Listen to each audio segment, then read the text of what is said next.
Hello everyone, welcome to the grow pharma. आज की इस वीडियो में हम लोग बात करेंगे फार्मास्यूटिकल ज्यूरिस्प्रूडेंस में ड्रग एंड कॉस्मेटिक एक्ट के शेड्यूल टू द रूल्स के बारे में। जितने शेड्यूल हैं उन सब के बारे में, टोटल जो 23 शेड्यूल्स हैं सब के बारे में हम लोग इस वीडियो में डिस्कस करने वाले हैं। और ये इतना इम्पॉर्टेंट पॉइंट है कि इससे हर साल आप जीपैट DI मतलब अगर जीपैट नाइपर जिस एग्ज़ाम की आप बात कर लीजिए, हर साल इससे 1 से 2 क्वेश्चन तो कंफर्म आने हैं। 1 से 2 क्वेश्चन इससे कंफर्म हर साल पूछे ही जाते हैं, फिक्स है। मतलब आप लोग टोटल अगर आप बात करें तो आपके 4 से 8 मार्क्स एकदम गारंटीड है अगर आपने ये वीडियो ढंग से देख लिया। और मैं इसमें ऐसे नहीं कि केवल आपको बस एक्सप्लेनेशन देने वाला हूँ, मैं इस वीडियो में आपको कंप्लीट ट्रिक्स के साथ याद कराऊंगा कि कैसे आप ट्रिक्स से याद कर सकते हैं चीज़ों को। तो अगर आपने ये वीडियो पूरा देखा तो गारंटीड आपके 4 to 8 मार्क्स एग्ज़ाम में फिक्स हैं, ठीक है।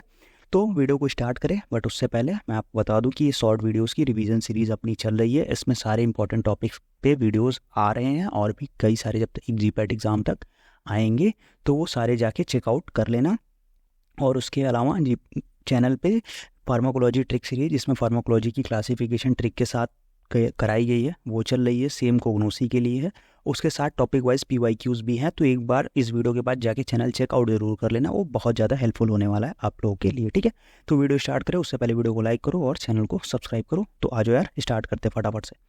तो देखो, सबसे पहले शेड्यूल टू द रूल्स के बारे में, तो जो मैंने यहाँ पे A B C करके लिख रखा है, तो schedule A, schedule B, schedule C है, वो तो आप लोग इतना पता ही होगा। तो सबसे पहले हम एक बार शेड्यूल्स को रीड करेंगे, फिर उसमें से किस तरीके से उसको हम याद कर सकते हैं वो देखेंगे। तो सबसे पहले है schedule A।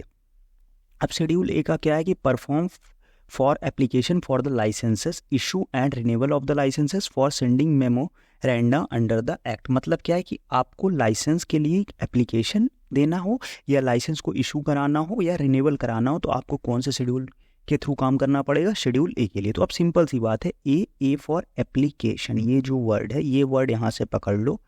A for application मतलब अगर किसी भी लाइसेंस के लिए एप्लीकेशन देना है, कुछ भी करना है, तो आप वहाँ से A की बात कर लेंगे, ठीक है। अब बात करते हैं शेड्यूल B। शेड्यूल B क्या है? देखो, जैसे जो मैं सिंपल वर्ड्स और जो ट्रिक बता रहा हूँ उसको साथ में सेपरेट नोट करते जाओ। ऐसे ये तो PDF मैं आपको अपने टेलीग्राम चैनल पे दे दूंगा, वहाँ से ले लेना, ये आपके बुक्स पे भी होगा, तो ये तो वहाँ से मिल जाएगा। बट मैं जो यहाँ पे हाईलाइटेड वर्ड बना रहा हूँ, इसको एक पेज में एक शॉर्ट में लिखते जाओ, तो बाद में आपके रिवीजन के लिए हेल्पफुल रहेगा, ठीक। अब बात करते हैं शेड्यूल B। शेड्यूल B क्या है? Rates of fees for the test और analysis by the central drug laboratory और द गवर्नमेंट एनालिस्ट। मतलब शेड्यूल B में क्या होता है कि जो टेस्ट और एनालिसिस की जो फीस होती है वो इस बारे में बताया गया था, ठीक। तो देखो, अगर फीस मतलब पैसा, तो अगर पैसे की जहाँ बात आती है तो वहाँ एक वर्ड हमारे दिमाग में आता है क्या? बैलेंस, ठीक। बैलेंस या अमाउंट एक वर्ड हमारे दिमाग में आता है ना, तो वो यहाँ पे आ गया बैलेंस। तो B फॉर बैलेंस, और बैलेंस मतलब फीस, अमाउंट, पेमेंट, ये सारी चीज़ें यहाँ पे आ गई। तो यहाँ से आप याद कर सकते हैं, या फीस अगर आप डायरेक्टली फीस याद कर पा रहे हैं तो वो वेल एंड गुड है, बट नहीं तो आप बैलेंस के थ्रू भी याद कर सकते हैं। अगर टेस्ट और एनालिसिस के लिए फीस या बैलेंस की बात आई तो शेड्यूल B। अब हम लोग आगे बढ़ते हैं शेड्यूल C पे, ठीक। अब देखो, शेड्यूल C में क्या है कि C है हमारा list of biological and other special products whose import, sale, distribution and manufacturing are govern by the special provision, ठीक है। तो ये सिंपल सी है कि ऐसी चीज़ें जो हमारा कि बायोलॉजिकल हो या स्पेशल प्रोडक्ट हो, और साथ में जिनकी इंपोर्ट, डिस्ट्रीब्यूशन और मैन्युफैक्चरिंग गवर्न की जाए किसके द्वारा? एक स्पेशल प्रोविज़न द्वारा, वो C के अंदर आते हैं। और उसके अलावा जो अदर प्रोडक्ट्स है जिनका सेम मैन्युफैक्चरिंग और डिस्ट्रीब्यूशन गवर्न की जाए किसके द्वारा? स्पेशल प्रोविजन के द्वारा, वो C1 में आते हैं। मतलब C और C1 जो होते हैं वो हमारे बहुत ही स्पेशल शेड्यूल्स हैं, ठीक। इसमें क्या होता है कि जैसे C में हमारा इंजेक्टेबल्स मेनली कवर किए जाते हैं और C1 में हमारे ओरल कम वो होते हैं, और साथ में जैसे वैक्सीन, सीरा, टॉक्सिन, ये सब कुछ, क्योंकि इनका इंपोर्ट और मैन्युफैक्चरिंग सब कुछ एक स्पेशल प्रोविजन द्वारा गवर्न किया जाता है, तो इसीलिए ये सारे हमारे किस शेड्यूल के अंदर आते हैं? शेड्यूल C और C1 के अंदर आते हैं। तो मतलब स्पेशल प्रोविजन की सारी चीज़ें यहाँ पे हो जाती है। अब हम लोग आगे बढ़ते हैं शेड्यूल D। डी क्या है? डी मतलब ऐसी ड्रग जो exempted from the provision of import, मतलब ऐसी ड्रग जिनको इंपोर्ट नहीं किया जा सकता, वो ड्रग्स होती है शेड्यूल D, ठीक। अब शेड्यूल ई में ई से है कि हमारा लिस्ट ऑफ पॉइजनस, ई बोलो या E1 बोलो, सिमिलर ही ऑलमोस्ट। तो list of poisonous substance under the Ayurvedic and यूनानी सिस्टम ना, आयुर्वेदिक सिद्धा यूनानी सिस्टम के अंदर जो हमारा पॉइजनस सब्सटेंस होते हैं उसको हम लोग किससे वो करते हैं? ई से। तो एक सिंपल सा इसके लिए एक वर्ड याद रखो, क्या? ईविल। E for evil. तो इविल मतलब हमारा पॉइजनस सब्सटेंसेस, तो आप वहाँ से ई से याद कर सकते हैं। और ये E1 मतलब आयुर्वेदिक, सिद्धा और यूनानी सिस्टम के पॉइजनस सब्सटेंसेस के लिए, ठीक। तो ये इतने शेड्यूल थे, हम लोग आगे बढ़ते हैं। अब नेक्स्ट हमारा जो है एफ क्लास की, तो एफ में बहुत सारे शेड्यूल आएंगे, F1, F2, F3, F सब कुछ आएगा इसमें। तो आज हम लोग फटाफट डिस्कस करते हैं। तो एफ एंड F1 में क्या होता है कि provision applicable for the production on testing, storage and packaging, labelling of biological and other special products. मतलब क्या, सिंपल सी बात करेंगे तो बायोलॉजिकल और अदर स्पेशल प्रोडक्ट्स, मतलब ब्लड की, मेनली यहाँ पे ब्लड और सारी चीज़ें की बात होती है, एफ एंड F1 के अंदर आता है। इसमें क्या, प्रोडक्शन हो गया, टेस्टिंग हो गया, स्टोरेज हो गया, पैकेजिंग, लेबलिंग, सारे बायोलॉजिकल प्रोडक्ट्स, मेनली यहाँ से ब्लड की बात होती है, blood and blood related product की बात होती है। तो वो किस में गवर्न किए जाते हैं, वो गवर्न किए जाते हैं हमारे एफ में, एफ एंड F1 में। F2 की बात करोगे तो F2 हमारा हो गया सर्जिकल ड्रेसिंग्स, ठीक है, सर्जिकल ड्रेसिंग्स, बैंडेज। अब देखो यहाँ पे सिंपल सा एक कैसे याद कर सकते हो, F2 कैसे याद कर सकते हो, तो F2 में मतलब हमारे पास 2F। तो अगर हम सर्जिकल ड्रेसिंग्स या बैंडेज की बात करें तो बैंडेज में कितने एंड्स होते हैं, 2 एंड्स होते हैं बैंडेज में। तो आप वहाँ से याद कर सकते हो कि बैंडेज के 2 एंड्स, और बैंडेज किसके अंदर आता है, F2 के अंदर आता है, ठीक। F3 हमारा किसके लिए है, F3 है हमारा अम्बिलिकल टेप्स के लिए है, F3। FF, ये देखो ये बहुत इंपॉर्टेंट है, कई बार पूछा गया। FF हमारा किसके लिए आता है, ऑप्थेल्मिक के लिए आता है। अब देखो ऑप्थेल्मिक और इसका FF मतलब इसको हम याद कर सकते हैं टू फोकस, ठीक है, टू फोकस। ये FF किसके अंदर आता है, ये आता है ऑप्थेल्मिक के अंदर, टू फोकस आप यहाँ से ऑप्थेल्मिक के अंदर याद कर सकते हो, FF। अब बात करते हैं शेड्यूल जी के बारे में। तो schedule G, list of substances that are required to be used only under the medical supervision and which are to be labelled accordingly. मतलब ऐसी ड्रग्स जो होती हैं जो हमारा मेडिकल सुपरविजन के अंदर, मतलब डॉक्टर्स के सुपरविजन गाइडेंस के अंदर यूज़ की जाती हैं। तो सिंपल सी बात है, जी से हमारा जो वर्ड आता है वो आता है जी मतलब गार्जियन, ठीक। तो जी फॉर गार्जियन, तो गार्जियन हमारा किसके, जिसके सुपरविजन में हम लोग रहते हैं। तो गार्जियन से ऐसी ड्रग्स जो हमारे मेडिकल सुपरविजन के अंदर यूज़ की जा सकती है। एच मतलब सिंपल सा, जहाँ एच है, H prescription, list of prescription drugs किसमें, एच में आती है। और जे तो ऐसी ड्रग्स हैं जो कभी क्योर ही ना की जा सके, ऐसी डिसीजेज जो क्या करें कि जो सब प्रिवेंट और क्योर, मतलब वो ना की जा सके, जो ऐसी ड्रग जो कभी क्योर ना की जा सके। अनक्योरेबल डिसीजेस किसके अंदर आती हैं, शेड्यूल जी। तो जे से सिंपल सा वर्ड आ जाएगा, क्या, कौन सा वर्ड, जानलेवा। जे से याद कर लो, जानलेवा। तो ऐसी ड्रग जो क्योर नहीं की जा सकती, जो जानलेवा है, वो किसके अंदर आते हैं, शेड्यूल जे के अंदर आते हैं, ठीक।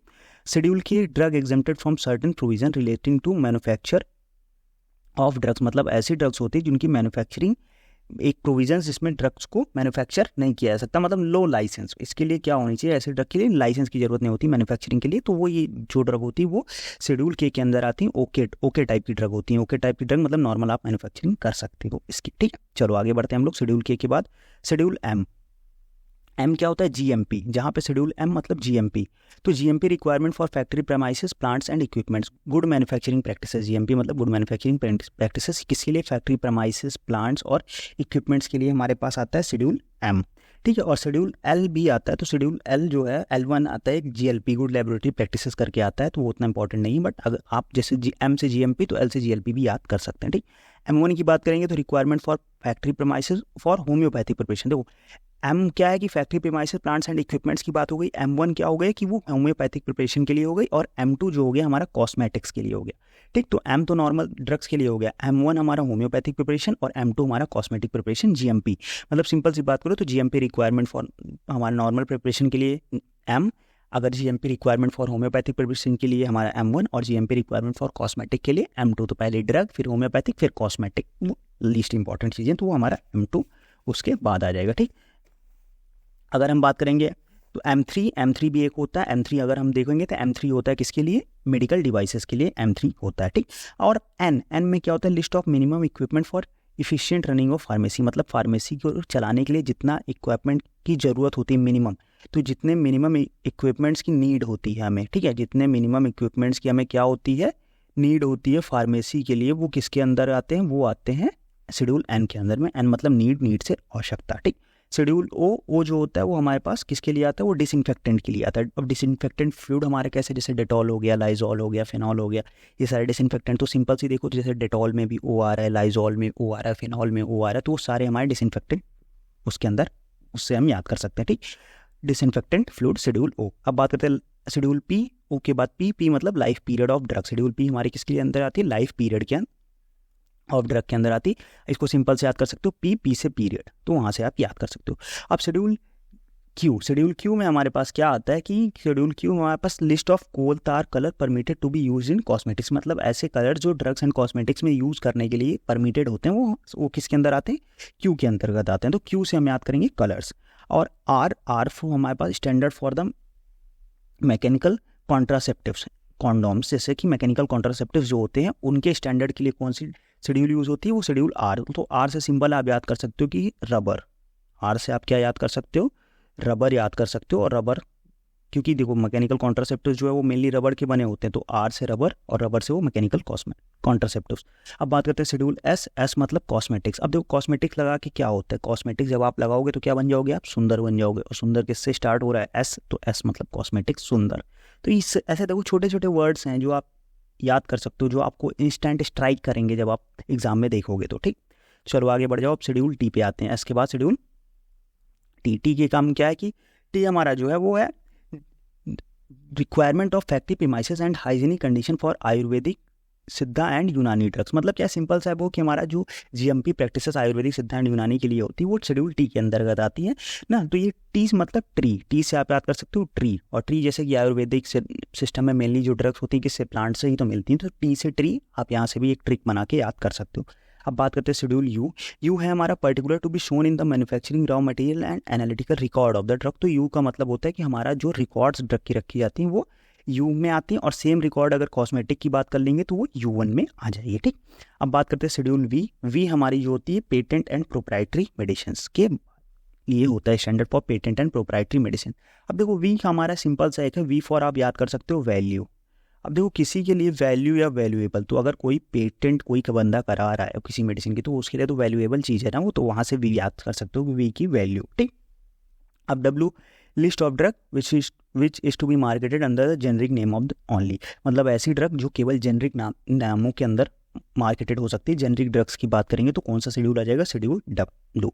X list of drugs whose import and manufacturing and sale, labelling and packaging are gone by the special provision. मतलब सिंपल सी बात करेंगे तो जिनका इम्पोर्ट मैन्युफैक्चरिंग सब एक स्पेशल प्रोविजन से गवर्न किया जाए वो किसके अंदर आते हैं, एक्स के अंदर। इसके अंदर मेनली हमारी जो ड्रग्स आती हैं इसके अंदर तो नारकोटिक्स या साइकोट्रोपिक ड्रग्स आती हैं, तो वहाँ पे या शेड्यूल एक्स मतलब नारकोटिक या साइकोट्रोपिक ड्रग्स के लिए यूज़ किया जाता है। ठीक, आगे बढ़ते हैं। हमारा फाइनल एंड लास्ट शेड्यूल है शेड्यूल वाई। शेड्यूल वाई क्या है, requirement and guideline for the clinical trials on clinical trials, मतलब क्लिनिकल ट्रायल्स की अगर बात कर लोगे तो सिंपल सा शेड्यूल वाई। अब देखो जैसे इस वर्ड में शेड्यूल वाई, तो ये इतना पूरा लाइन नहीं याद करने की जरूरत है, इसमें आप सिंपल से याद कर लो क्लिनिकल ट्रायल, तो आप यहाँ का काम हो जाएगा। शेड्यूल डब्ल्यू याद कर लो जेनरिक नेम, वहाँ से हो जाएगा। आप शेड्यूल वी याद कर लो पेटेंट एंड प्रोप्राइटरी, वहाँ से याद हो जाएगा। यू से याद कर लो रिकॉर्ड फॉर ड्रग्स, और U1 से याद कर लो रिकॉर्ड फॉर कॉस्मेटिक्स। तो इस तरीके से इतना पूरा वर्ड लिख के याद करोगे तो नहीं होगा, उसको एक पेज में शेड्यूल और सिंपल उसके आगे की जो ट्रिक है और एक वर्ड जो उसको डिस्क्राइब कर रहा है उसको लिख लो, तो आप वहाँ से बहुत आसानी से याद कर सकते हो।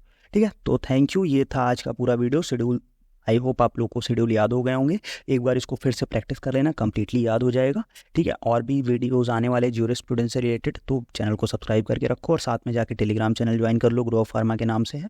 क्योंकि वहाँ पे डेली क्वेश्चन प्रैक्टिस और ये सारे PDFs आपको वहाँ पे मिल जाएंगे। और वीडियो कैसा लगा कमेंट सेक्शन में बताना, कोई डाउट हो तो आप हमसे कमेंट सेक्शन में पूछ सकते हो, या हमारा Instagram page grow of pharma के नाम से वहाँ पे भी जाके सब्सक्राइब कर सकते हो।